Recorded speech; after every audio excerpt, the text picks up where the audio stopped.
Now,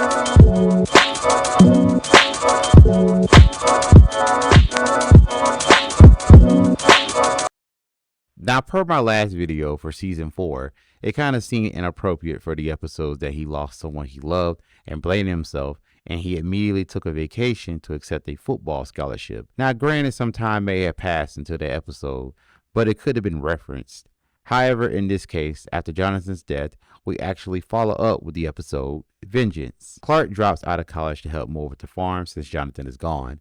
Martha wants to donate some of Jonathan's stuff to the shelter and wants to give Clark Jonathan's watch, but declines it, saying that others may need it. That night in Metropolis, wait, don't they have any homeless shelters back in Smallville? Anyway, Martha is attacked by some thugs, but is saved by a woman with special abilities. Clark finds out and enlists Chloe's help in finding the muggers that took his father's watch. As the investigation goes on, they are both attacked by a woman telling them to back off. Clark comes up with a ruse to lure the woman out. All right, you know what? We've taken this show on the road all over town, and this obviously isn't working. You're not screaming loud enough. Clark, I have freaked out every alley cat within a 4-block radius. Let's go one more time. One more, come on. Take it, come on. Ready? Go. No, help, please! Come on! No, please, help! You gotta give it some feeling, some passion. Stop! Anyway, the ruse works and Clark unmasks the woman, and it's revealed that her name is Andrea Rojas. Andrea revealed that her and her mother were attacked by the same mugger who attacked Martha many years ago. Her mother died, but Andrea was saved by a heart transplant supercharged by kryptonite. She shows a piece of the kryptonite that she keeps with her in the memory of her mother. Clark wants to work together to find the thugs that hurt Martha. He grabs a phone from one of the thugs to get Andrea to go to the phone records. Oh yeah, Andrea works at the Daily Planet. They find the address and Clark goes off alone against Chloe's judgment. I really don't think that you should be going. Sorry. I'll keep an eye on him. I don't have it anymore, I sold it! It was my dad's. What are you waiting for? He deserves to die! Clark lets the thug go, and it was weakened by kryptonite from Andrea. She finds out from the thug that he was hired to kill her and her mother by Lionel. She ends up killing the thug and goes after Lionel.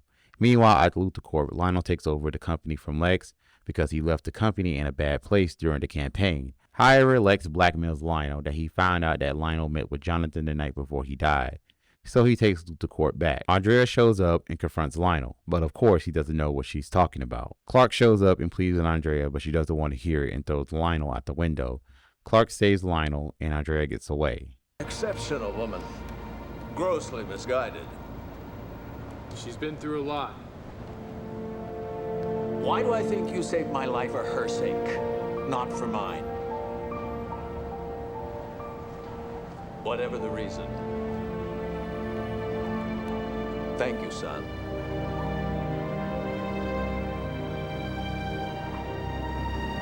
Clark had a hard time letting people in on how he's feeling. Lex tried to talk to him, but Clark didn't want to see him. Lana understands, and all she could do is be there for him, which she did by getting Jonathan's watch back.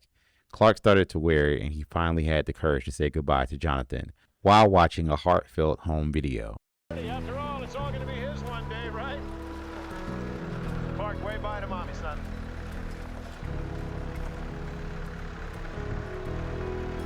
Bye-bye. This is so hard to watch, even now. I had to take a break from writing this episode. Now, whatever happened to Andrea? Well, thanks to Smallville, The Vengeance Chronicles, we find out. Now, Andrea comes to seek Chloe's help.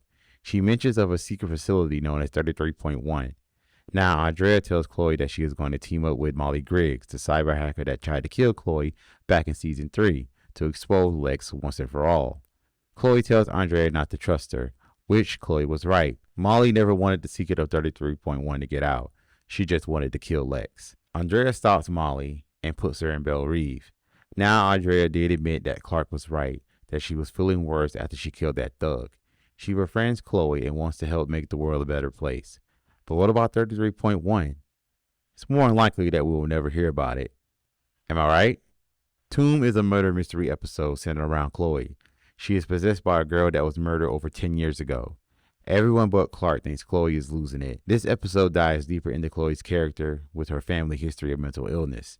This is the first and not the last time that Chloe sees her mother. Clark convinces Martha to take Jonathan's position as state senator. We do get some proactiveness from Lex that he's looking for Milton Fine. The next episode, Cyborg, introduces another DC superhero, Cyborg. Most of us know him from the Teen Titans, and now in later incarnations, a founding member of the Justice League. In Smallville's version, the late Lee Thompson Young portrayed him.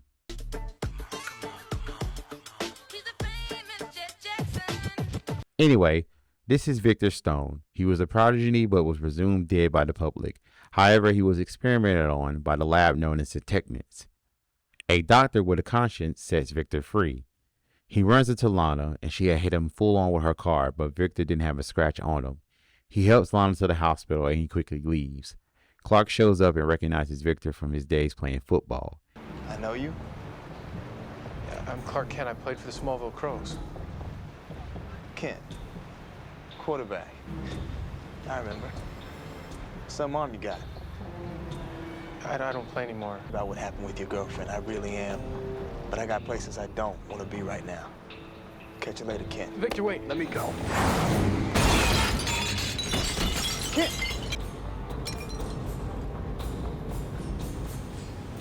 What the hell are you made of? I was just about to ask you that.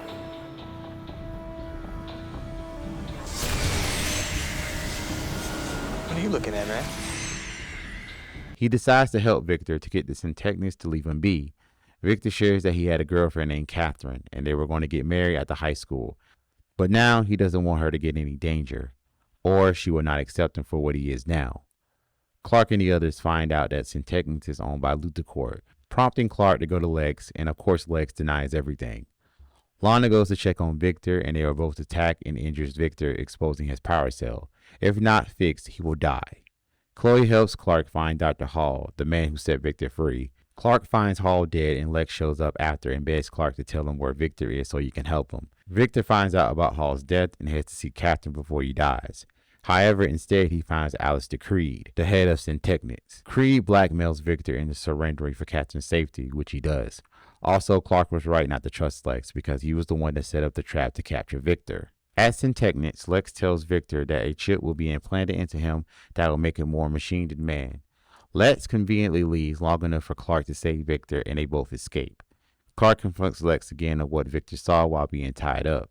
And of course, Lex lies, but he says that he won't go after Victor. Back at the farm, Victor thanks Clark for his help. Lana gets Catherine to shows up and reunites with her. Lana asks Clark how he feels about her. I always loved you. And I always will.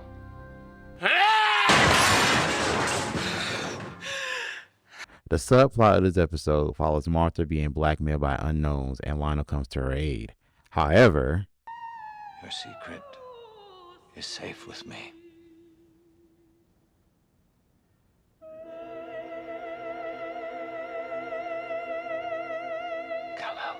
Dun dun dun. well, Cat set the bag on that one. Lionel now knows Clark's secret. But a question lingers. For how long? In the next episode, Hypnotic, we find Milton Fine is alive and kills 2 people while causing a fire. Back in Smallville, Lana wants to have relations, but Clark dodges it due to him being scared about his abilities hurting her. That sounds great. It really does. But I have to get back to the farm. It's gonna rain tomorrow and I have to put up some tarps. Get the hell out! Get out! Get out! Get out! Okay. Get out! Get out! I don't have time for this. As Lana leaves, a woman by the name of Simone hypnotizes Clark and immediately started to have some fun and was caught by Lois. Meanwhile, Lex calls Lana over and tells her about Milton Fine. What has he got to do with any of this? Lana, he was seen several times around the warehouse where I stored the spacecraft. And he happened to disappear from Smallville the same exact day the ship vanished. He was last seen in Honduras. My jet leaves in an hour. Lex, let me come with you. Maybe I can help. Lana, I appreciate your passion, but I have no idea what I'm walking into. I can't risk putting you in danger. I promise when I get back, I'll tell you everything. Back at the farm, Clark shows off his abilities to Simone. Simone wants Clark to call Lana over. Admit you, Chloe, having intuition, figures that something must have happened to Clark, given what she learned from Lois. Simone wastes no time and wants to hit the sheets with him. And in the barn, of all places. Listen, I know it's kinky and all, but quite frankly, I don't know why anyone will get in a cold-ass barn, and I don't care how many candles you lit. Anyway, things didn't get too far as Lana catches them both.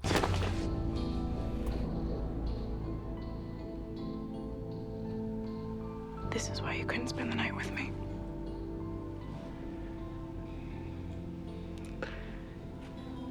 Lana, I've fallen in love with someone else. You know, this is the first time I ever saw this scene, like ever, because it was hard to watch. It is revealed that Simone was blackmailed by Lex into hypnotizing Clark, but Simone lies and said that Clark is normal. Lex tracks down Fine. Fine was ready to kill Lex, but... No, it's something much more exciting. Tell me, what's the benefits package of a government operative working for a covert branch of the State Department?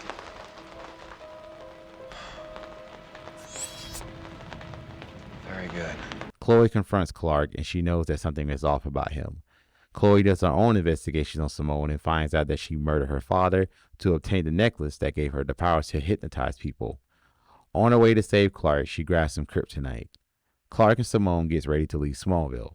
Lois tries to stop them, but... Be 11, knock her out. Yeah, right.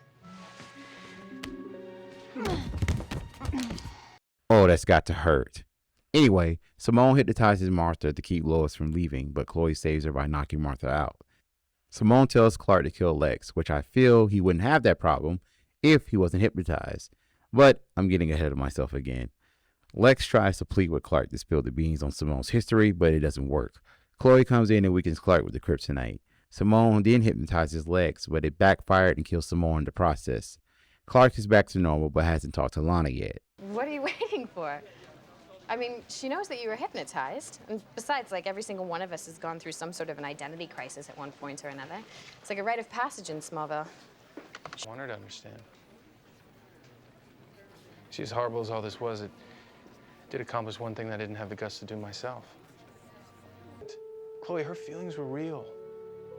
The look of pain in her eye when she walked in on Simone and I. It made me realize that my power to hurt Lana is stronger than all my powers put together. As long as you don't set the record straight, she's gonna hate you. Maybe that's not such a bad thing. Maybe to help her move on with her life, forget I ever existed, and find someone who can give her what she deserves. Just need to know that if you do this, that's it. Game over. There's no more quarters left. I mean, you're saying goodbye forever. Chloe is right. If he does this, there's no going back. But I'm pretty sure he will rethink this. Right? Right? Clark, I want you to look me in the eye and tell me that you don't love me.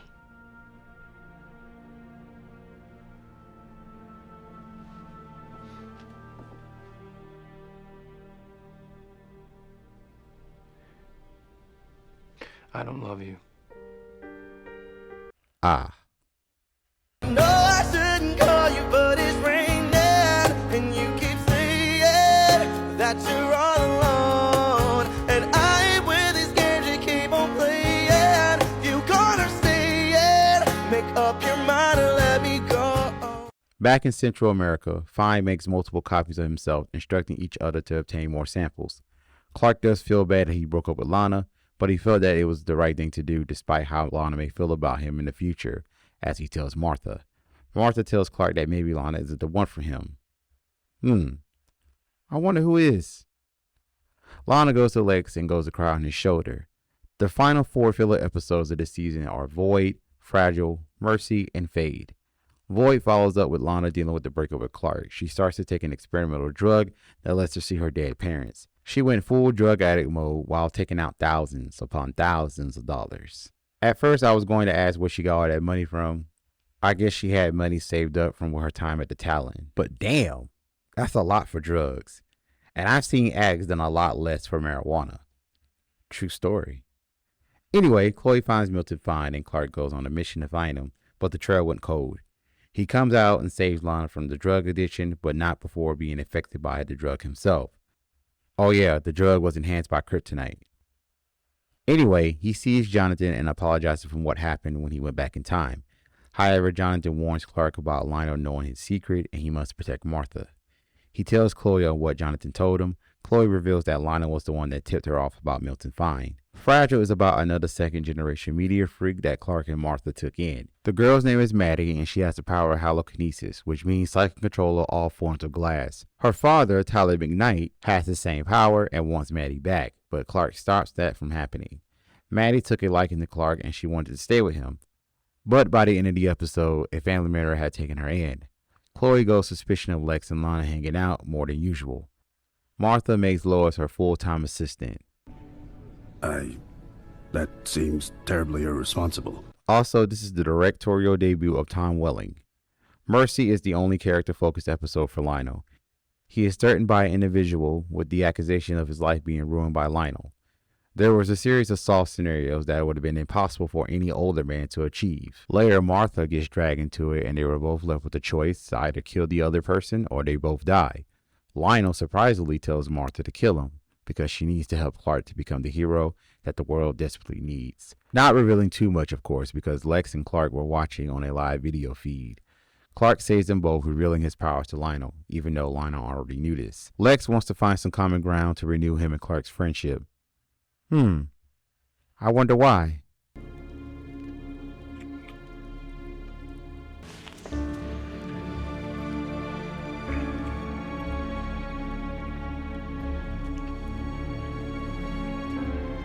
The episode Faye has Clark save the man by the name of Graham Garrett that has the power to turn invisible. Anyway, he befriends Clark and showers him with gifts, but Clark doesn't want them. Clark goes to see Lex to continue their conversation from the previous episode. However,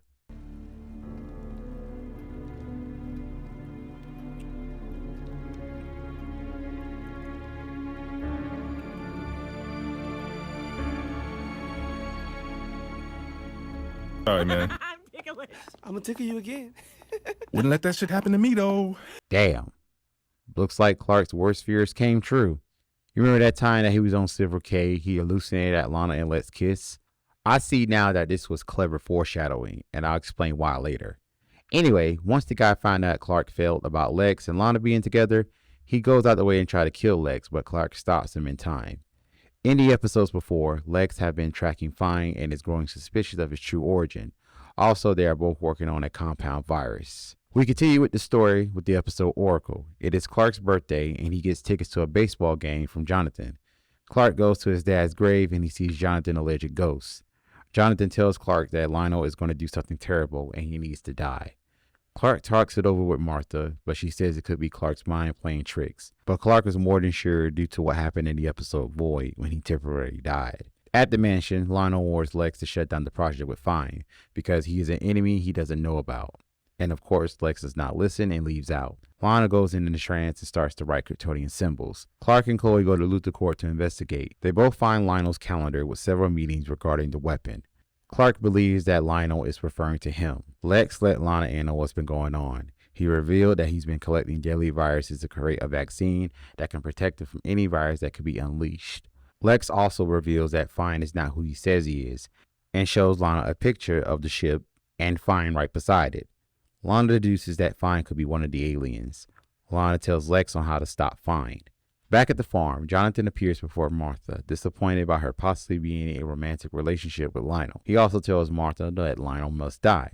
However, it's revealed that Fine has the power to shapeshift into Jonathan, so he's deceiving both Clark and Martha. Martha talks with Clark and reveals that Lionel may have something to do with Jonathan dying. At the mansion, Fine shows up and wants the vaccine. Lex uses the kryptonite on Fine, but it does not work, as you would expect.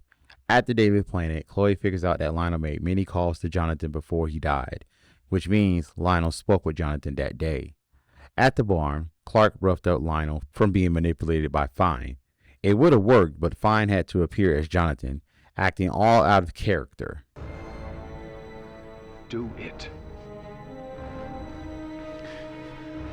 You killed him. Yes, he killed me, so go on, son. Avenge my death. Your father would never make you a murderer, Clark.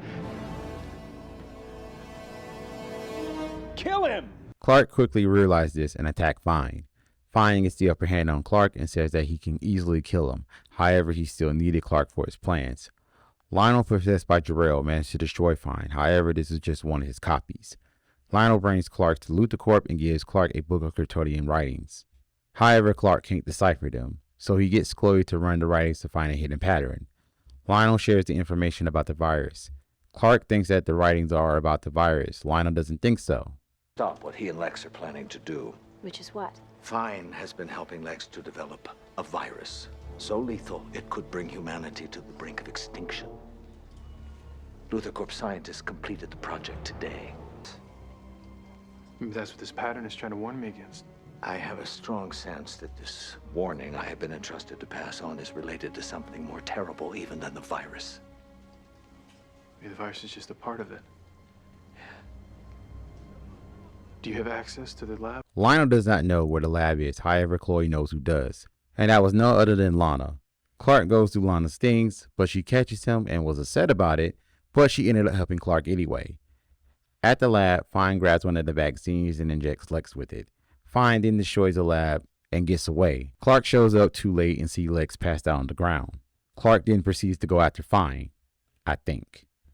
The next day, Lex finds out that the injection didn't cause him any harm. Clark comes to check up on him, but immediately gets into his ass by being double-crossed by Fine. Lex then asserts his new status as Lana's boyfriend. Hey, Clark. Lana called me.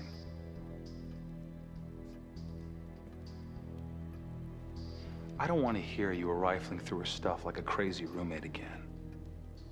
If you want something from me, don't go running to Lana to find it. All those years we were friends. Were you just waiting for me to step aside so you could swoop in and make your move? I don't know, Clark. All those years you told Lana you loved her. Were you just waiting to walk away and break her heart? Look, there's a natural tendency to blame the person who's replaced you. I get that. But I didn't take Lana from you. You lost her all by yourself. He's out of line, but he's right. Damn. This is a bummer for Clark. More on this in a bit. Later on, Lex and Lana discuss things about Clark. Things got awkward. I was really hoping that Clark wouldn't end up in all this. I just don't want to hurt him. I don't either. I care about him too. And I have to remind myself that Clark's specialty is barging in where he's not invited. And then somehow making you feel like you're the one who should apologize. Okay, I have a great idea. How about a moratorium on the Clark topic? Twist my arm. Don't tempt me. Stop. What do you mean by that? As Lex was trying to cut a line, he ends up cutting himself, but it instantly healed. Lois gives Clark a pep talk about Lana moving on.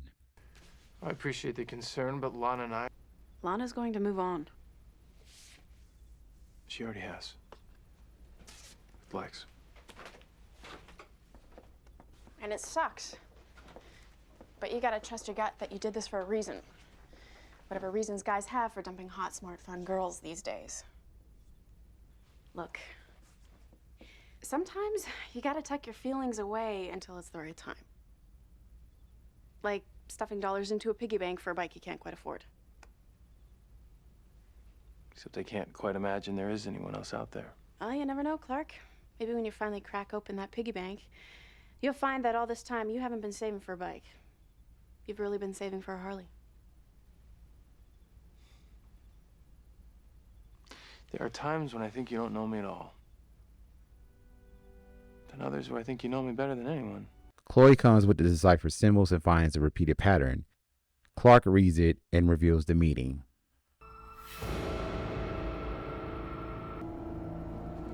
Zod is coming. Leading into the season finale, Vessel. A dark cloud lingers over Smallville. Lex wakes up with excruciating pain and heads out to the fields, and Lana follows. Lex is then abducted by Fine, leaving Lana in horror and leaving the symbol of Zod behind. Lana, in shock, goes to Chloe and tells her everything. She then tells Clark with no other choice, he goes to Jor-El. Jor-El says that Fine is a part of the brain interactive construct, which is programmed to follow the directives of his master, Zod. Zod's body was destroyed, so his essence was locked away, preventing him from escaping.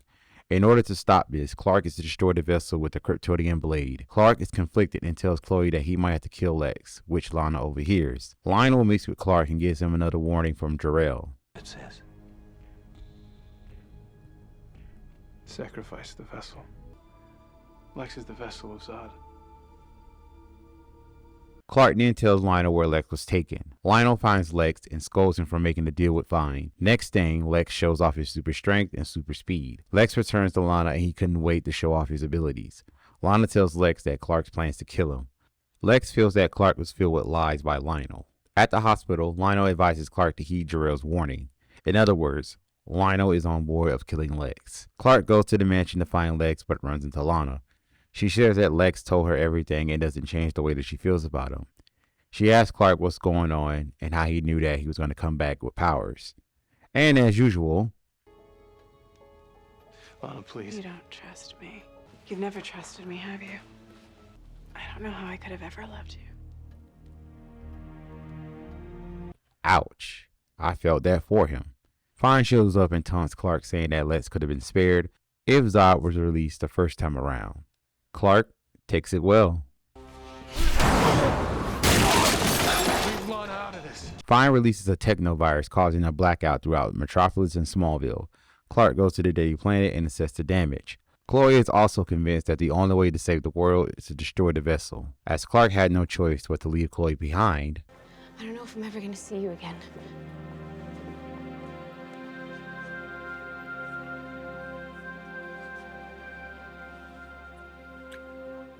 The phone rings and Clark answers like he knew it was for him.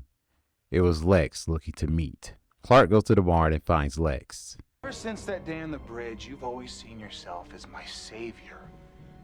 The one thing that would pull me off the dark path I'd started. See, that's why you cling to the idea that there's still some good in me. I used to think you had this strong inner core. You were so virtuous. And yet you lie. All the time. To me, to Lana, to all the people who cared about you. What kind of sick person would do that? If you thought this friendship was so doomed from the beginning, then why did you fight so hard to keep it? Because I wanted everything you had. The two fight and Clark gains the upper hand and pins Lex down with the blade. Fine taunts Clark to kill Lex. Clark turns the blade on Fine, but...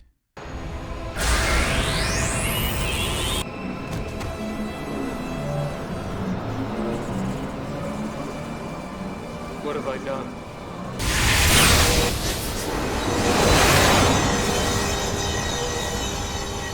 You've opened the portal for Zod! Zod possesses Lex and wants revenge. Clark stands up to Zod. However...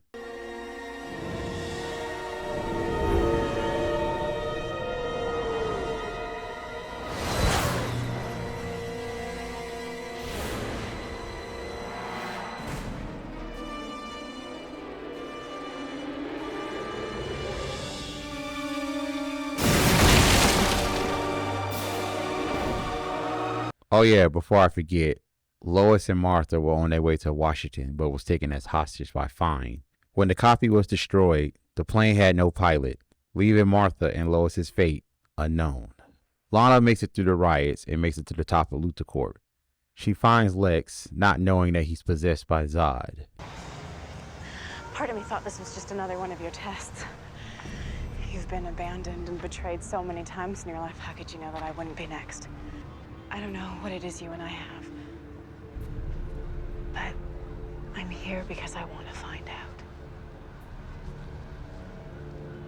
Do you?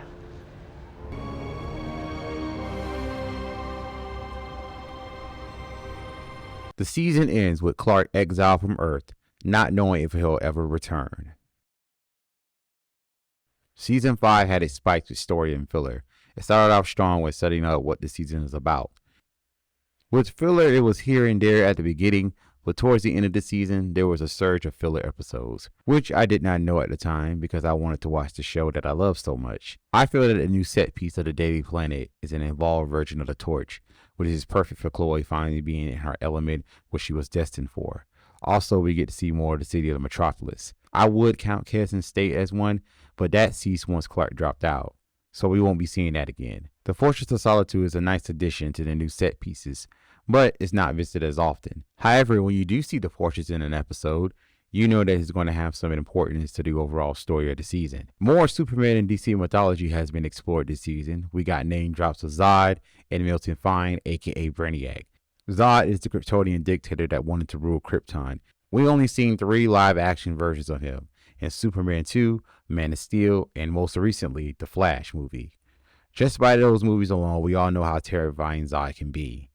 Brainiac I will get to more in a bit. With the addition of more founding members of the Justice League, Cyborg and Aquaman, the world of Smallville has grown past its roots. The 2 actors that played the 2 characters are well known in Hollywood. Alan Richardson is a good actor. He has been in many blockbuster films like Hunger Games and the latest Fast and the Furious movie. He also has comedic roots for one of my favorite shows, Blue Mountain State. You should check it out, it's very funny. Recently he had his own TV show, Reacher, that's on Amazon Prime. I haven't seen it yet. It's in my queue, so I'm going to watch it soon. We all know of Aquaman's origins, however in Smallville we only got a piece of his origins. As far as casual Smallville fans knew, when this first aired, he was just a metahuman with super strength and breathes underwater. But fret not, this will not be the last time we will see him in Smallville. Now, Cyborg became a well-known name starting in 2003 with Teen Titans animated series. However, this is the first live-action version of Cyborg, and this is a small adaptation of his origins, being one of the founding members of the Justice League. Now, I didn't know that all his family died in that car accident, because what I've seen in recent years is that Victor's father rebuilt him to save him. However, I felt that this origin was done well for the TV introduction.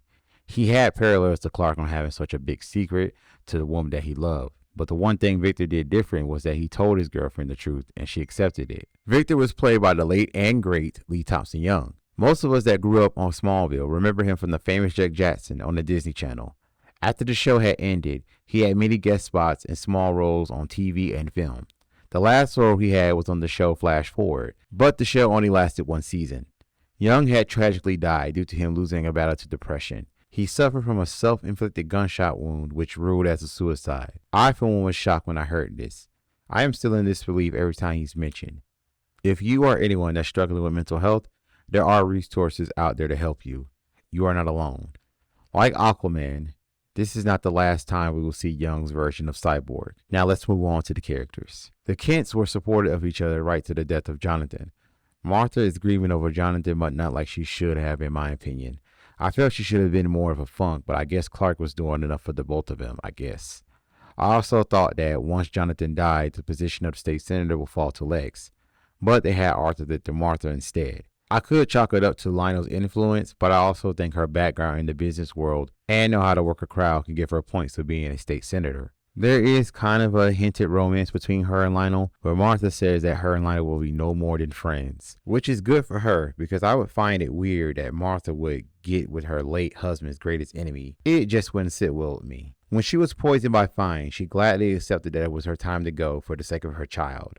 I felt that with her and Jonathan, they raised Clark right, and when it was their time to go, they would have no regrets. When she was on her way to Washington with Lois, she became a hostage from Fine. However, once Clark destroyed Fine, the plane is going down with her and Lois inside. Jonathan becoming a candidate for state senator is out of a left field. I thought you had some political background in order to become one, which I felt Jonathan didn't have, other than being a humble man running a farm. But I looked it up, and the requirements for being a candidate for state senator isn't much. Hell, I could have ran for state senator if I wanted to. Anyway, the pressure of the campaign weighed on him, which I believe was a small callus of his heart giving out due to what the audio was being shown of him taking his medication. Jonathan also made peace with dying, if it's for the future of his son. When he died, he did it with a smile on his face. When Clark temporarily died, he saw Jonathan from the great beyond.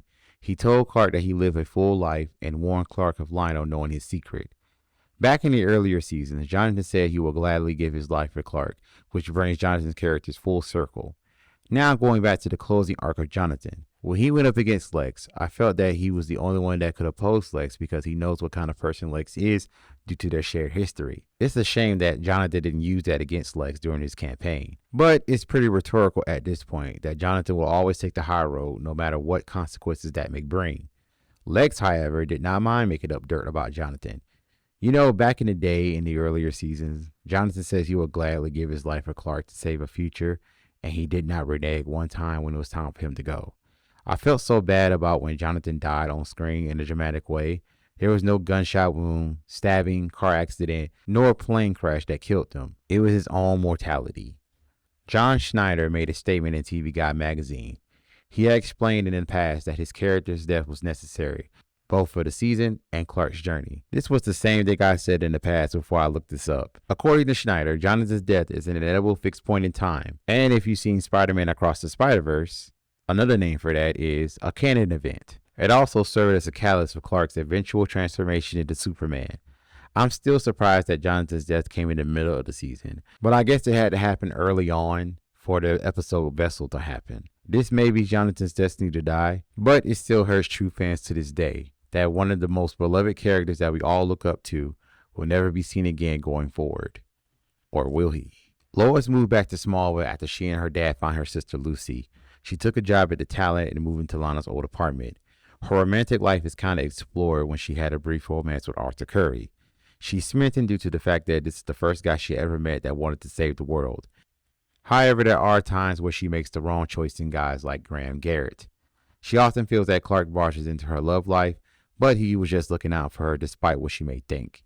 She became Jonathan's assistant, which I still think was terribly irresponsible on Jonathan's part, but she made it work in a way. She did not receive much development due to her being in only 12 episodes, but her character will get more development come next season, once she got out of that life or death situation being held hostage by Milton Fine. Chloe finally got her career started at the Daily Planet, but it was at the bottom. It didn't bother her because she got in there on her own. When she learned of Clark's secret, she kind of became his sidekick on whatever situation that's going on in each episode. She happy to help as she learns more of Clark's powers. When Clark was on the Silver Kryptonite, he thought Chloe betrayed him, but she says that she rather died than betray Clark. There were times when she slapped some sense into Clark on how he's handling his relationship with Lana. She told him over and over that he can't have a real relationship with her if he's not honest with her about his powers. She also drew the line that he didn't want to be snooping around Lana's business and goes back and tell Clark. That's just something that she won't do. It's obvious when she stopped being friends with Lex after he put her and Clark in danger. However, when there's a scene between Lex and Chloe, things get a little heated. She was a little perturbed at first when Pete learned Clark's secret before her, but she quickly got over it. The first time we explored Chloe's family history is in the episode Tomb. Her mom was admitted into a mental health institution long ago, but how she got there is a mystery that we'll have to learn about later. As the season ends, she was in Metropolis during the blackout where countless citizens are rioting while Chloe was fighting for her life. We did not see much of Lionel this season. The first part he was in Belle Reve in the catatonic state, but was scribbling Kryptonian symbols. When Jor-El used him to restore Clark's powers, for a while he did not remember what happened prior to being in Belle Reve, but I think he was scribbling symbols off screen. I have a theory that when he helped Martha, I think he orchestrated that on his own to gain the trust of Clark and Martha. To support this, there was a picture from that video when Clark was using his abilities. I'm 100% sure that was the same photo that Jonathan was showed the night that he died. Even though Lionel proved himself as an ally somewhat, he is still a Luthor. A man can't deny his true nature, can he, Lex? No. We're Luthors. Lionel never wanted Lex to be state senator due to the fact that he knows what kind of person he raised Lex to be. I can also probably say that he's afraid of what Lex might do if he won office, so he had to back Jonathan up with finances to help him win.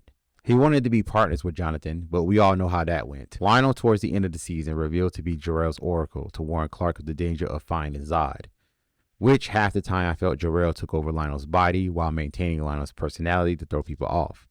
But why keep it from Clark like that? You can really see after Jonathan's death, Clark can be manipulated so easily, so why not reveal himself? He did convince Clark to listen to him before Fine's manipulation won out.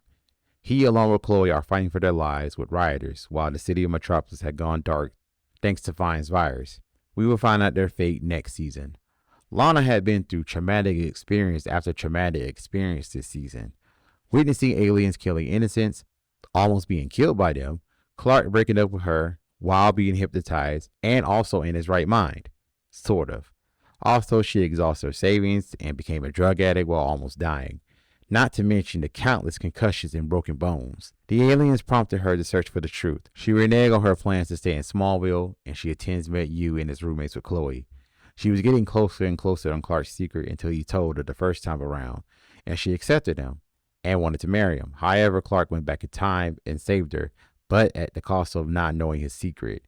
She became distant from him due to him pushing her away. When she broke up with Clark, she was vulnerable. And on the rebound, she fell for Lex. She became more resentful towards Clark and regretted that she ever loved him. I could chalk it up to that Lana was just angry and she just wanted to hurt him back by getting with the guy that Clark really hates. Which, if that were true, is pretty stupid if you ask me. I don't know, you could probably also chalk it up to her womanly needs after having sex maybe a couple times. Also, I just don't understand this. Anyone else would have been fine. But Lex? Lex? For crying out loud, this man at the beginning of the series was already in his 20s, and Lana was 14. I hate to say it, but Gen Z was scream grooming. When Lex came back with power, she accepted him right away, much to Clark's surprise. But she doesn't know that he had been possessed by Zod and was kissed against her will on top of LuthorCorp. As the city is tearing itself apart, what will be in store for Lana next season? Stay tuned to find out. Lex had crossed the line this season, especially with Clark. His obsession had gotten Clark, Lana, and the Kents almost killed. That whole BS that he would not investigate Clark anymore didn't hold any weight, and he couldn't help himself. The only thing he accomplished was his friendship with Clark ended. I also believe that everyone around him knew of that transgression, but he's acting like he's doing the right thing. And he gave all narcissistic behavior when he was telling Clark that he was being irrational. His ambitions to make the world a better place did more harm than good. If he really believed that what he was doing was right, then why lie? When he couldn't save Lana in his dream because he didn't have the power to, was the catalyst for him to want it all, no matter who he had to destroy to get it. So becoming state senator was the first step. This hinted towards Alex's comic book counterpart to whereas he became president. In his near-death experience, he had everything he wanted. Well, Lana that is. But in the end, it costed him everything. Once he woke up, it put him on the path to wanting it all. One belief I felt that Lex developed for himself is that just because you want something, no one's going to give it to you right away or at all. So you have to go get it yourself. That's where the money and power comes in. Now I say this because I try to teach my son this, but in the right way. He tends to whine a lot on wanting to get something just because he feels like he deserves it right off the bat. But I'm trying my damnness to tell him that that's not how this works. Oh, let me go back to Lex's near-death experience. Now, he had two of them, actually. One in the episode Lexmas and the other episode Void. Now, I felt the part that with Lillian coming to save him or try to get him to go on the right path, I felt that it was kind of stupid of her to show a vision or a life that Lex could have, but with a life where his wife dies. And then instead of trying again where Lex temporarily died in the episode Void, you tell him that he's going to kill a lot of people. Which afterwards, Lex lied to Lana about it. You know, I totally, 100%, well 99% blame Lionel on how Lex turned out to be. But Lillian, I felt that she was the tipping point for Lex on how he is now. You already done killed one child in his sleep, and you're dead yourself. No need to interfere with the living. It seems that the only person that will trust Lex in the end was Lana. His feelings for her had a hard time staying dormant once he revealed them back in season 4. It was all down here from there. But I can't get over the fact that Lex was already in his 20s and Lana was 14 when he met her. Now looking back, it went over my head, but now it cringes me to death. Now last season it was hinted that he had feelings for her, but I just thought it would have went nowhere. But I think he got lucky when he got with Lana because she was just coming off of a huge breakup and she was vulnerable. More on that part next time. At the time, Lex was okay with being the rebound guy until he told Lana he loved her. He did act like a boyfriend whenever Clark said or did something to her when it was about him. Lex was always suspicious of Milton Fine, since Fine was unearthing classified LuthorCorp files. Lex thought he was onto Fine when he thought he was a CIA agent. Once he dug deeper, and some help from Lana, he managed to find out Fine's true origins. Lex was used by Fine to be the vessel of Zod. Once Lex came back with powers, he had went after Clark once Lana snitched. Lex finally revealed to Clark that he wanted everything Clark had, which I think Clark always knew. Lex then focuses on how Clark lied all the time. But if you finally knew his secret and had powers of your own, I would think that he would understand on why Clark had to lie to protect his secret. But we all knew deep down that Clark never trusted Lex after all the things he'd done in the past. Hopefully with more research, I can put this whole Clark is the reason why Lex turned evil debate to bed once and for all. However, with all the powers that Fine gave Lex, Clark still beat him until he became possessed by Zod and sent Clark away. And then it's funny that Zod had time to put on a long black trench coat and look over Metropolis, and proceeds to go ahead and sexually assault Lana while the entire planet tears itself apart. Will Lex get free from Zod's control, or this is the last time we will ever see of Lex? Only time will tell. Milton Fine is Smallville's version of the character Brainiac. He is the first real antagonist of the show, if you don't count Lionel in season 3. I wonder, if he was against Clark, well, his enemy, why pretend to be a college professor and pretend to befriend Clark? But I guess he had to get to know Clark in order to find out other weaknesses to exploit.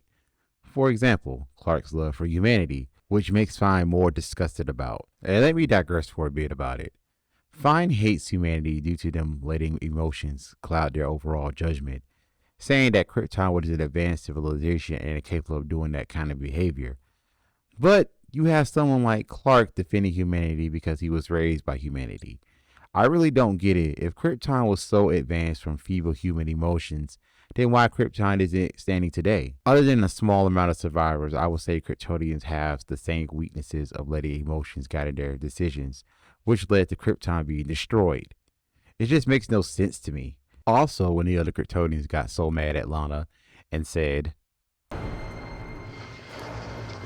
Lying is their way. Sit your ass down. but what did Fine had to do to adapt to the world he inhabited? Lie and manipulate.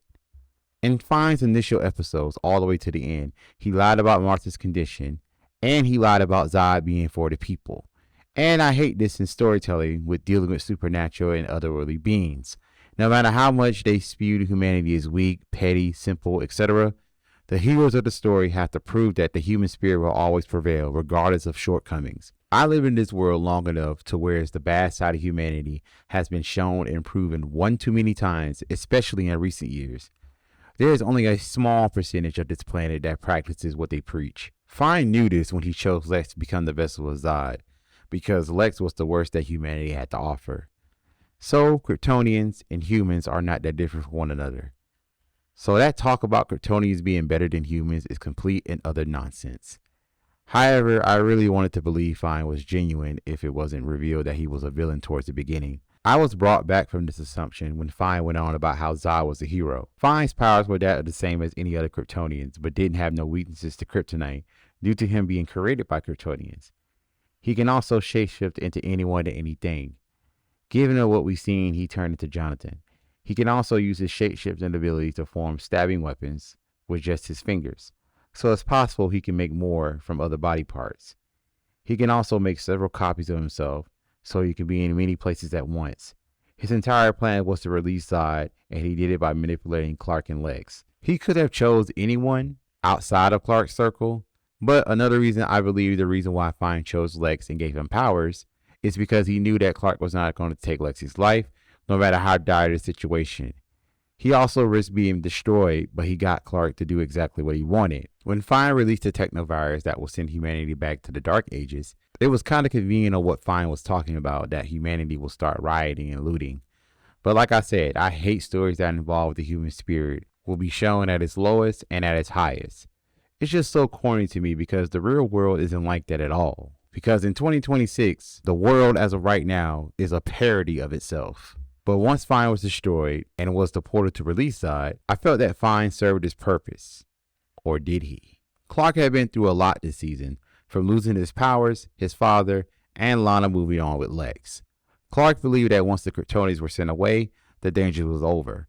So, since he lost his powers, he felt that was a small price to pay in the grand scheme of things. But you would not just think to go back to the fortress and Astral Rail if the danger had subsided. No, you just thought that to get on with your mortal life with Lana. And come to think about it, all your life you wanted to be with Lana. You fantasized about it and dreamt about it. We were shown. But once you've gotten with her, Then what? You would have had to share your secret with her at some point before the plot had forced you to. Even when you had the chance to do things differently and still told her your secret, but you decided not to tell her again and put her on the path of hating you. Clark was also being a hypocrite on Lana lying to him about the spaceship and working with Lex. Just take a look. Lana's helping Lex study the black ship? She's got a detailed drawing from Luthor Corp. She's been lying to me for weeks. The dude got some nerve, right? Also, what was the whole deal with he can't have sex with Lana? I felt that having sex was another ability that Clark needed to master. He could have practiced without doing too much. I mean, how hard could it be? I say this now. If this was me, I would have took that chance. But, like I said, that's just me. Moving on. Clark did make the wise decision to break up with Lana because he couldn't tell her his secret. And he also tells Chloe that his power to hurt Lana is more powerful than all his abilities combined. But I don't know, like the first time around, I felt that Clark could have told Lana again and protected her. That was just one possibility of what could have happened. Because even what we've seen in the multiverse, anything is possible. But Chloe knows his secret and she's just fine. Why would Lana be the exception? I just find this odd. Speaking of Chloe, I feel that it's cool that Clark can confide in Chloe whenever there's something going on with his abilities or in his relationship with Lana. And you know, there are times that I felt that Chloe could have took this opportunity to get with Clark, but I know Chloe's character has matured since the 4th season. But that didn't stop her from planning one last kiss before the end of the world. His friendship with Lex is kaput after what Lex did and is keep doing. Clark can no longer stand by and give Lex the benefit of the doubt any longer. However, he still barges in at the mansion uninvited, which was petty on Clark's part. A lot of Clark's decision was based off his grieving, which is understandable to a degree. Dropping out of college for one. Also, not a spoiler, he never goes back to Kansas State. Then breaking up with Lana was the hardest thing he ever had to do. I'm not going to rehash that because I explained that earlier. But I may add, I felt after not telling her the second time around once he did the time travel stuff, he was just keeping her around because he held on to the idea of being with her fully, which is really selfish to me. He almost gave in to Fine's manipulation and killed an innocent man. I'm gonna get my gun. Man, what the fuck is you talking about? What the fuck was that? I'm sorry, man. I wouldn't. Okay, I walked into that one. But still, the circumstances around that particular incident, Lionel was innocent. I also don't know why that whole Clark's life force was exchanged for someone else's wasn't fleshed out more. Because if that was the case, wouldn't it have been several life forces that were equal to one that of a Kryptonian with special powers? Did Jor-El lie and say that he had nothing to do with it? Even though there was a whole crystal that could have Clark go back in time. So could Jor-El manipulate fate to his favor? When Clark brought Lana to the fortress, he told her that he couldn't let anything happen to her. Jor-El probably overheard this and used this to set things in motion for Jonathan to die. He knew Clark would have went back and saved Lana at the cost of Jonathan's life. In a deleted scene, Clark brings Jonathan's body to the fortress, begging Jor-El to help, but says nothing, meaning his plan worked. But all of this is theoretical, of course, and it has holes in it, but it's better than the explanation we got. As much as he wants nothing to do with Jor-El, Clark goes out of his way to learn more about him, even if the information is coming from the enemy. He did trust Fine. However, once everything got out, I can't help but think that Clark trusting other Kryptonians or Kryptonian artificial intelligence would not be the move going forward. At the end of the season, Clark failed his mission to destroy the vessel of Zod due to his good-hearted nature and not kill anyone, no matter who they are. His willingness to go up against Zod is admirable, but it came at a cost. As Clark is ready for a fight, Zod outsmarted Clark and exiled him from Earth. How will Clark return? Or will he return at all? We will have to find out next time. I have mixed feelings about Season 5 in retrospect due to all the decisions Clark made this season, but going forward, he will learn from them. So what is in store for the characters of Smallville next season? Multiple unnecessary love triangles, enemies from Kryptonian prison terrorize Earth, a team is finally formed by an Emerald Archer, and Clark gains a new ability that will blow you away as we return later this year with Smallville Season 6. Now, I really want to thank everyone for watching so far. I also see that people are going back to watch my older videos of Smallville reviews. I think I may go back to my earlier seasons retrospect and re-upload them with better audio quality. Hey, I was still learning back then. And also, I got a plugin that does wonders. Be sure to check out my other videos like movie reviews, Burst Talk, an unscripted show to where I talk about various forms of media. Also, if you want to join my Discord, The link will be in the description below and you can join anytime. So with that being said, thank you guys for watching. Don't forget to like, subscribe, and share, and I will catch you all next time.